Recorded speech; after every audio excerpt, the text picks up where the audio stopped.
मध्य प्रदेश विधानसभा चुनाव 2023 के लिए राजनीतिक दलों ने अपनी अपनी तैयारियां शुरू कर दी हैं।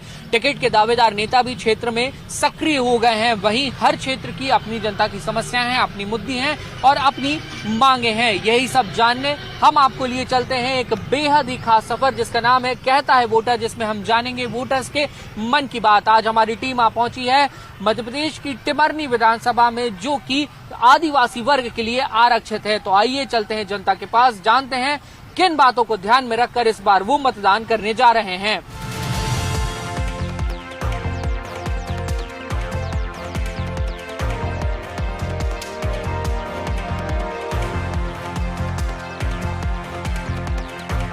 टिमरनी विधानसभा में आपका स्वागत है। जान लेते हैं जनता से कि क्या उनके चुनावी मुद्दे हैं, क्या वो चाहते हैं, क्या उनकी परेशानियां हैं और उनके विधायक जी ने और उनकी सरकार ने, जिसे उन्होंने पिछले चुनाव में चुनकर भेजा, कितना काम किया है। क्या नाम है आपका और क्या परेशानी है आपके क्षेत्र की? राजेश सिंह राजपूत नाम है सर मेरा जी। बस स्टैंड में बाथरूम की बड़ी समस्या है हमारे यहाँ पे। और सर प्रतीक्षालय की व्यवस्था भी कमजोर है। पानी नल एक सड़ा हुआ नल लगा हुआ सर पानी की व्यवस्था में। नीचे पानी भरा हुआ सड़ा हुआ नल का। तो बोला आपने जनप्रतिनिधियों को? जनप्रतिनिधियों को बोला सर, वो ध्यान नहीं देते। अरे संजय साहब आते हैं यहाँ से निकल जाता है, पर वो ध्यान ही नहीं देते। मतलब चुनाव के टाइम पे आते हैं, क्षेत्र विधायक हमारे, वो ध्यान नहीं देते और वापस चुनाव के टाइम पे ध्यान देते हैं। दादा, किसानी भी करते होंगे आप, किसानों को लेकर क्या दिक्कतें हैं? किसानों को बहुत परेशानी पूछ रही, गल्ला पानी बेचने करने में सोसाइटी में अपडेट नहीं हो रहा है, सब परेशानी पूछ रही, बहुत परेशान है किसान। तो भैया, सड़कों की क्या हालत है? आप युवा वर्ग से आते हैं, यहाँ वहाँ आपको आना जाना पड़ता हो। सड़कें विधानसभा में बहुत जंजर है, बहुत बेकार हालत है। पूरी जगह कोई निर्माण कार्य हुआ नहीं है। वादे करते हैं, नेता आते हैं, छोटे छोटे वादे करके चले जाते हैं। बाकी सही मुद्दे पे देखे जाए तो पूरा रोड जंजर पड़ा हुआ है, कोई सुविधा नहीं है, पूरा खराब पड़ा हुआ है। जब से बना उस पर रिपेयरिंग कर जाते हैं, इसके बाद में आ ही नहीं रहे हैं। तो भाई है कि नहीं? बिल्कुल सही बात है। हाँ, बताइए।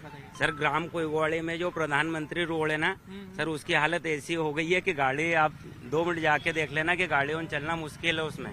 वो डीपी 3 महीने से जली पड़ी हुई है। लाइनमैन और ऊपर तक फोन लगा दिए, लेकिन कोई सुनवाई नहीं हो रही है। बच्चों पूरे गर्मी में ऐसे सो रहे हैं कि अब क्या बताएं सर आपको। बिल्कुल, बहुत बड़ी ये तकलीफ है। सर, अगर बिजली की बात करें तो ग्रामीण क्षेत्र जो है, ये आदिवासी बहुल इलाका भी है, क्या स्थिति है? बिजली कम मिलती सर, मिलती जरूर है लेकिन इतना समय पे नहीं मिल पाती है। ऐसा 2 घंटे बिजली, 3 घंटे बिजली ऐसी मिल पाती है ऐसा, और बार बार कटौती होती है उसका, और बिजली बार कटौती भी होती है। दादा, आप बिल्कुल अपनी फटफटिया पे हैं और बहुत जल्दी में भी नजर आ रहे हैं। आप ये भी बता दीजिए कि क्या महंगाई भी एक बड़ी परेशानी है? बहुत बड़ी परेशानी है और दिक्कतें बहुत आती है और ब्रेकर नहीं लग रहे हैं, ओवर डंपर जाते हैं, दिक्कत आती है, गाड़ी वाहनों में परेशानी होती है। और टिमरनी में क्या, टिमरनी जो शहर है वहाँ पे बस स्टैंड वगैरह है? नहीं है, कुछ भी व्यवस्था ही नहीं है। पूरी टिमरनी तहसील में पूरी व्यवस्था भंग है। कोई सी भी सरकार ध्यान नहीं देती है, किसी के ऊपर भी सब अपनी अपनी देख रहे हैं।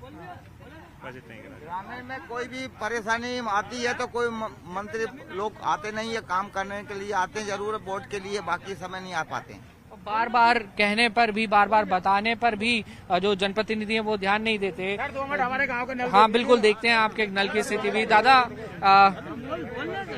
और क्या कुछ आपके क्षेत्र में क्या परेशानियों का सामना आप लोग करना पड़ रहा है?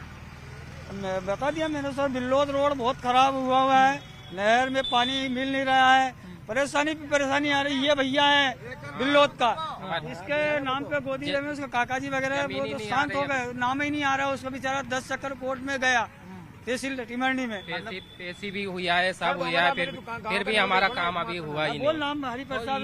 ये सिस्टम की बहुत सारी परेशानी है। खेल के मैदान है विधानसभा क्षेत्र में? बिल्कुल मैदान नहीं है। बड़े बड़े वादे कर देते हैं नेता लोग, आते हैं, हो जाएगा, काम करवा देंगे, बाकी सही मुद्दे पे देखे तो 1% भी काम नहीं करते हैं। सब मिलजुली सरकार है, यहाँ कोई निर्माण कार्य हो नहीं रहे हैं, कोई विकास कार्य हो नहीं रहा है, सिर्फ नाम का विकास है यहाँ पे, बाकी सही मुद्दे पे कोई काम नहीं हो रहा है यहाँ पे। ब्रेकर के लिए आश्वासन देगा। भैया, ये भी बताइए, आप बच्चों के लिए पढ़ाई लिखाई के कैसे शिक्षण संस्थान है, शिक्षा की कैसी व्यवस्था है? सर, आधे तो शिक्षक आ ही नहीं रहे, वैसे ऑलरेडी छुट्टी बता रहे, अतिथि में आ रहे हैं, वो भी आधे टाइम आते हैं, आधे टाइम आते नहीं, आधे टाइम दुकान स्कूल मंगल रहती है, मतलब 4 बच्चे आ रहे हैं तो मतलब उनको पढ़ाने के लिए 2 शिक्षक रहते हैं। एक शिक्षक तो बहुत दिन भर बातें करते रहते, कोई पढ़ाई लिखाई नहीं चल रही है अभी।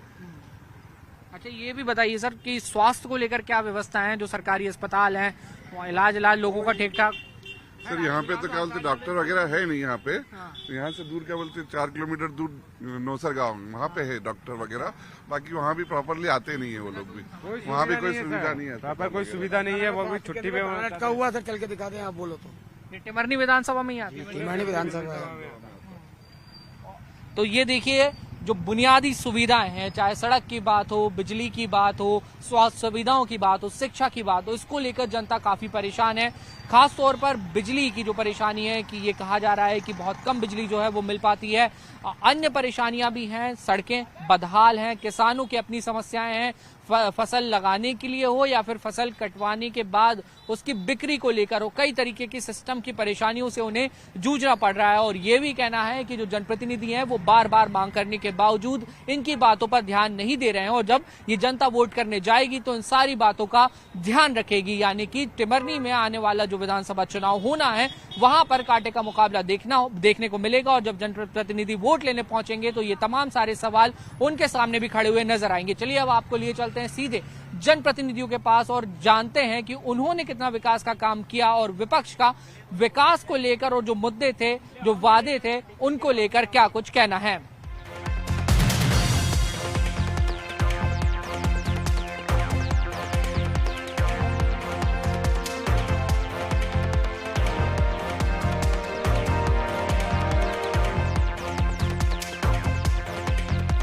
न्यूज़ 18 की टीम पहुंच चुकी है टिमरनी विधानसभा। जनता की बात हमने जानी, जनता ने कहा कि उनके बहुत सारे मुद्दे हैं जिनको ध्यान में रखकर वो मतदान करने जाएंगे, जिसमें सबसे पहले अगर बात करें तो टिमरनी शहर में खेल का मैदान अब तक नहीं बना, बस स्टैंड नहीं है, रेलवे क्रॉसिंग जो है उसके ऊपर ओवरब्रिज नहीं बन पाया है, फाटक लग जाता है तो लोगों को घंटे जाम में खड़े रहना पड़ता है। बिजली, पानी, सड़क की समस्या अपनी जगह है, और गांव में जो किसान हैं वो भी कई मुद्दों को लेकर बेहद परेशान है। सिस्टम को लेकर नाराजगी उन्होंने जाहिर की है, लेकिन इसके इतर जो बीजेपी के लोग हैं वो ये दावा कर रहे हैं कि विकास के काम हुए हैं, सड़कें बनी हैं, डेवलपमेंट हुआ है। तो जनता की जो बात निकलकर सामने आई उसको लेकर अब हम पहुंच चुके हैं टिमरनी विधानसभा के जनप्रतिनिधियों के बीच और जानते हैं कि जनप्रतिनिधि कैसे अपने कामों को जनता की तरफ जस्टिफाई कर पा रहे हैं। विपक्ष के लोग भी मेरे साथ हैं, पक्ष के लोग भी मेरे साथ हैं और अपनी अपनी बात ये लोग रखेंगे।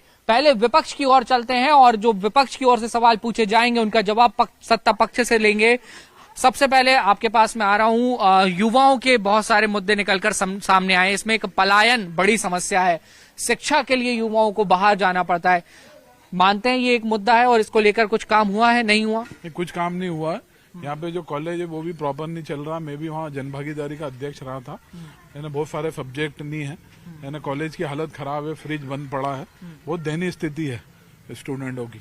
ना वहाँ कोई कैंटीन है, ना कोई व्यवस्था है। वहाँ बाहर जाने को मजबूर है हाँ, स्टूडेंट बाहर जाने को मजबूर है। ना यहाँ कोई बड़ी कोचिंग है हरदा जिले में, ना कोई बड़े कॉलेज है ना। अधिकतर स्टूडेंटों को बाहर जाना पड़ता है, भोपाल जैसे, इंदौर, भोपाल जैसे जगह जाना पड़ता पढ़ाई के लिए।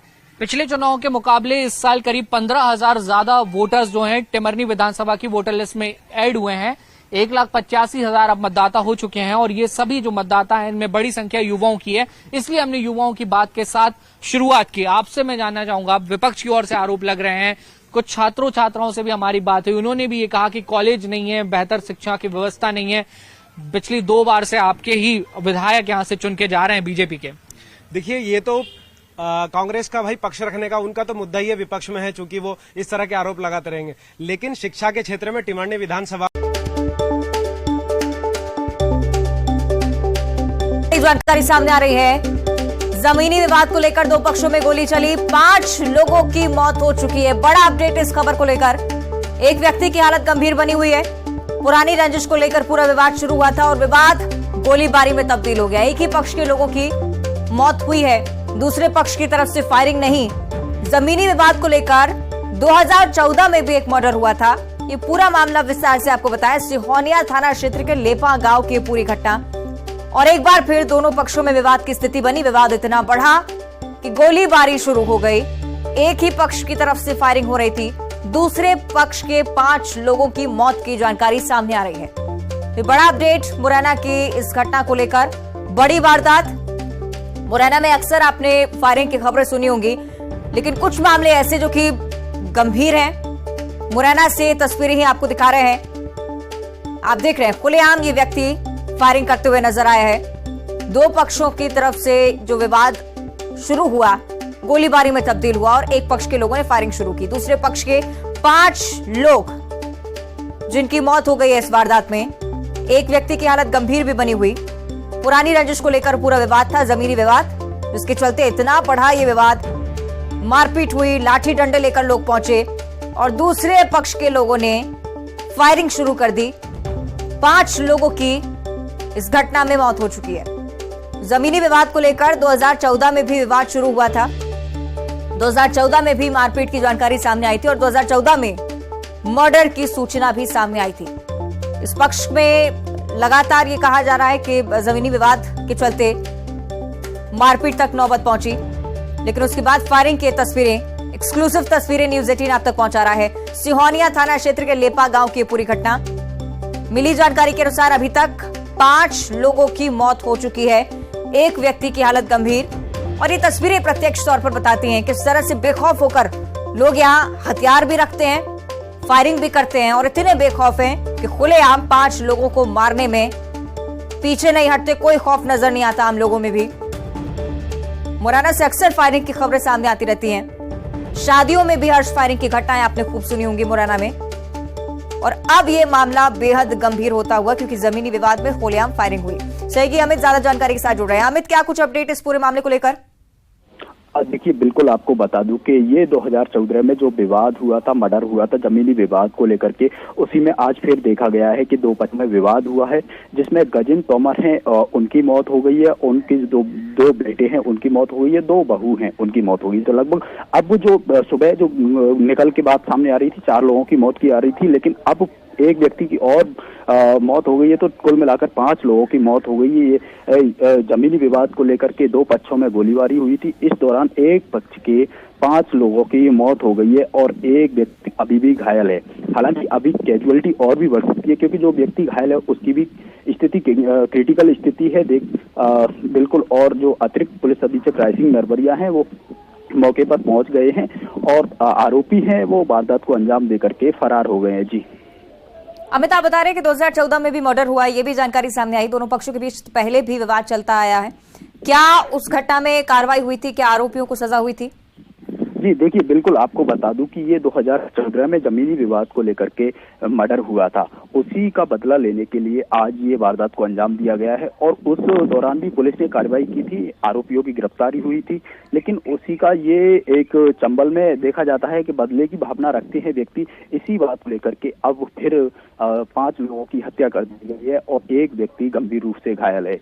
जी अमित, लगातार कानून व्यवस्था पर भी सवाल खड़ी करती हैं ये तस्वीरें, क्योंकि अब देखिए एक व्यक्ति बेखौफ होकर 5 लोगों को इस तरह से मौत के घाट उतार देता है।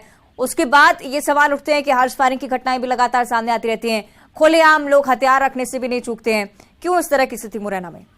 अब बिल्कुल देखिए, मुरैना चंबल में इस तरीके की वारदातें आए दिन होती रहती है और शादी पार्टियों में भी देखा जाता है हर्ष फायरिंग होती रहती है।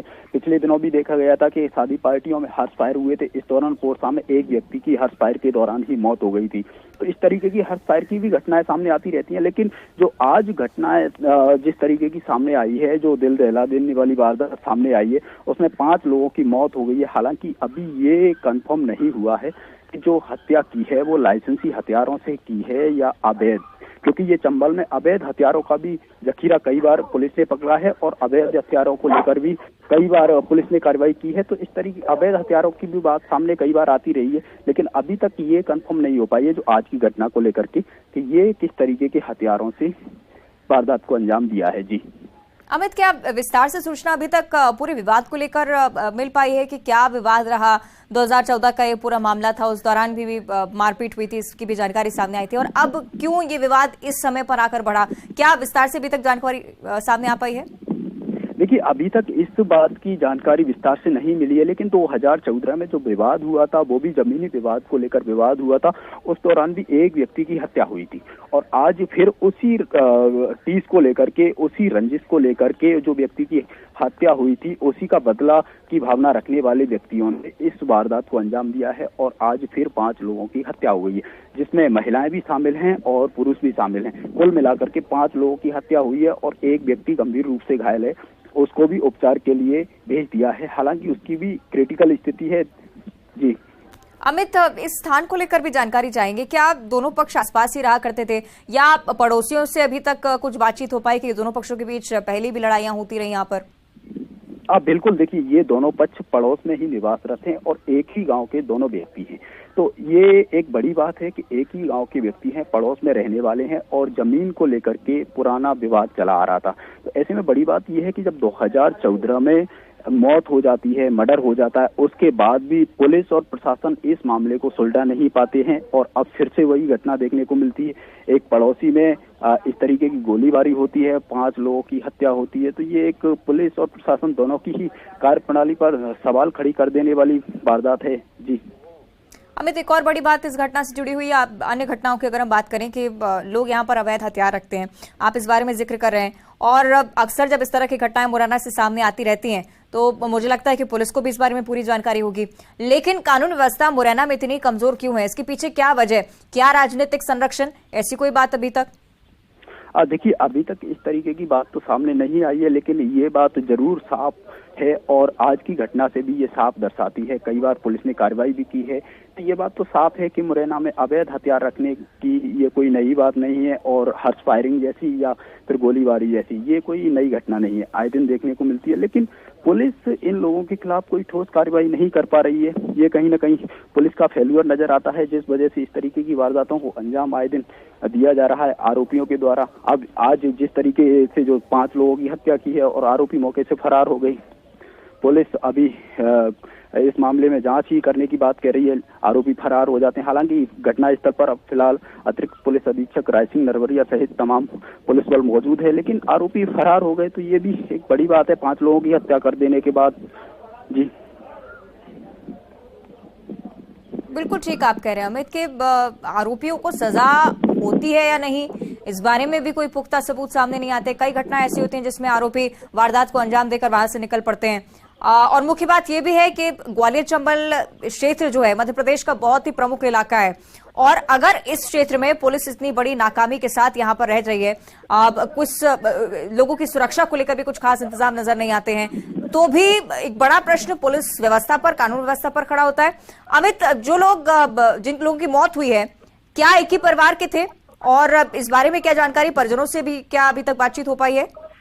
देखिए बिल्कुल ये अभी साफ हो गया है कि गजिन तोमर थे, उनकी मौत हो गई है और उनके जो 2 पुत्र थे और पुत्रवधू थी, कुल मिलाकर के गजिन तोमर थे, उनके परिवार के ही 5 लोगों की मौत हुई है। 5 लोगों की मौत हुई है जिसमें गजिन तोमर भी शामिल हैं और 2 महिलाएं और 2 उनके बेटे, तो कुल मिलाकर के 5 लोग एक ही परिवार के लोगों की मौत हुई है। जी और प्रमुख सवाल ये भी अमित के 2014 का ये पूरा मामला जिसमें आप भी जिक्र कर रहे हैं कि मर्डर हुआ था, उसके बाद बदला लेने की भावना से इस पूरी वारदात को अंजाम दिया गया, तब तक आरोपी के खिलाफ कार्रवाई हुई या परिजन इससे लेकर निश्चित तौर पर बीच में भी विवाद खड़ा करते रहेंगे, लेकिन इसकी जानकारी निकलकर सामने नहीं आ पाई, यानी कि चूक पुलिस की तरफ से हुई, लूप होल्स काफी है इस घटना से जुड़े हुए?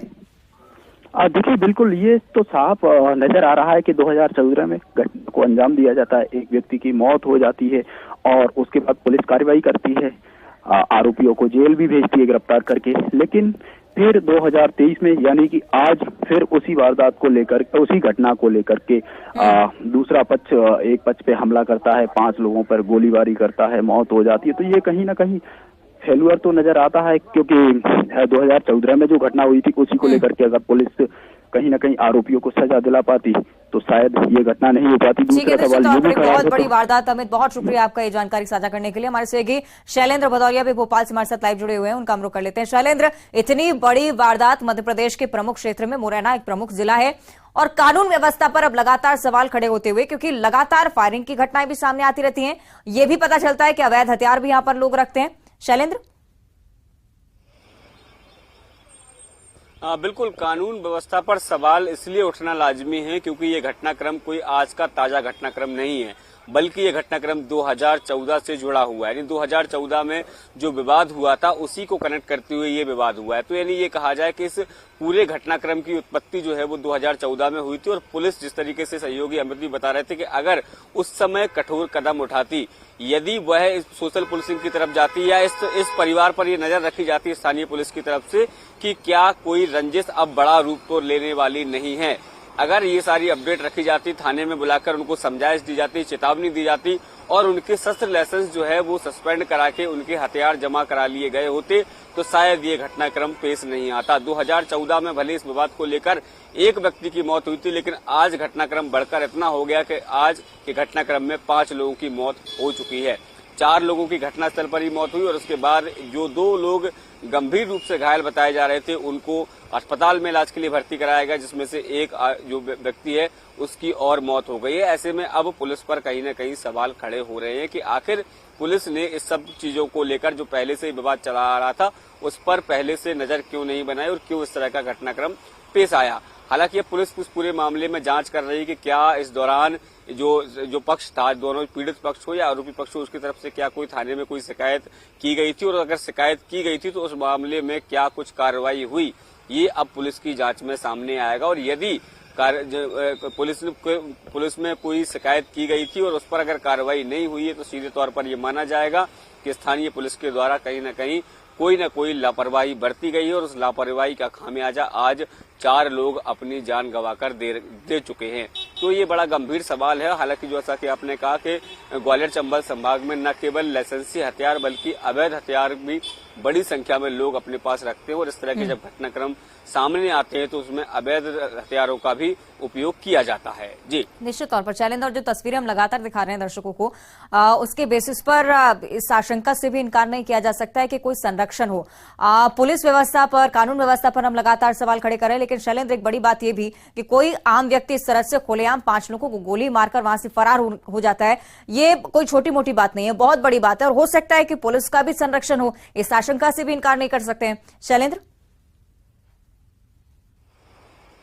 देखिए, बिल्कुल ग्वालियर चंबल संभाग में इस तरह की गोली, मतलब सामान्य तौर पर अगर कहें तो गोलीबारी होना कोई बड़ी बात नहीं होती, क्योंकि अक्सर इस तरह की घटनाक्रम हम उस इलाके से देखते रहते हैं कि गोलीबारी होती रहती है और खुलेआम हथियारों का प्रदर्शन भी किया जाता है। भले ही सुप्रीम कोर्ट के आदेशों के हथियारों का प्रदर्शन करना पूरी तरीके से प्रतिबंधित है और यदि कोई करता है तो उसके खिलाफ कार्रवाई भी होती है। गाये बगाए हम ये देखते भी हैं कि पुलिस के द्वारा जो आजकल देखा जाता है कि सोशल मीडिया पर कुछ लोग स्टेटस के सिंबल के तौर पर हथियारों के साथ अपने जो फोटो डालते हैं उनके आधार पर कार्रवाई भी करते हैं, लेकिन उससे ज्यादा जरूरी है कि जमीनी स्तर पर पुलिस को काम करने की आखिर किन लोगों के बीच क्या रंजिश चल रही है उस सबकी जानकारी रखी जाए ताकि इस तरह के घटनाक्रम को रोका जा सके। जी बिल्कुल। चलिए शैलेंद्र, अब ये देखना होगा कि पुलिस की तरफ से इस मामले को लेकर क्या कुछ कार्रवाई की जाती है, क्योंकि बड़ी बात यह है कि आरोपी इस वारदात को अंजाम देने के बाद फरार हो चुका है, अभी तक गिरफ्तारी नहीं। शुक्रिया आपका शैलेंद्र इस पूरी जानकारी के लिए। फिलहाल